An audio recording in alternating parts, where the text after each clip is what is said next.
స్టూడెంట్గా వచ్చి ఆ షోకి అక్కడ నుంచి మళ్ళీ ఒక కమీడియన్గా చేంజ్ అయ్యి ఇక్కడ స్టాండప్ కామెడీ చేయడం ఇదంతా ఎక్స్పెక్ట్ చేసావా నేను ఫస్ట్ అస్సలు డే మీరు చేయలేదు. వెళ్ళినప్పుడు? నిజం చెప్పాలంటే నేను ఆ షోకి వచ్చేంత వరకు కూడా మా ఇంట్లో టీవీ లేదు.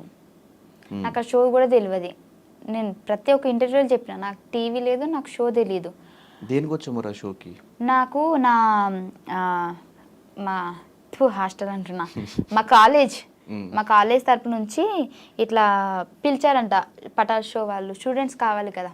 సో మాకు మీ కాలేజ్ నుంచి కావాలి అని అంటే అప్పుడు మనిషికి 500 ఇచ్చి వచ్చినామన్నమాట. అప్పుడు 500 కూడా లేవు నా దగ్గర. నాకు నా ఫ్రెండ్ ఇచ్చింది. ఇప్పటికీ దాన్ని 500 నేను ఇయ్యలే. నువ్వు ఇచ్చి వచ్చావా షోకి? లేదు, మా సార్ వాళ్ళకి. ఓకే. ఇప్పుడు బయటికి తీసుకెళ్తారంటే మనీ కలెక్ట్ చేసుకొని అందరికి తీసుకెళ్తారు కదా. ఇప్పుడు వేరే వేరే కాలేజ్ వాళ్ళు అయితే ఒక ఏమంటారు పిక్నిక్ టైప్ అనుకో ఇక. కానీ మా వాళ్ళు పటాస్కి తీసుకొచ్చారు.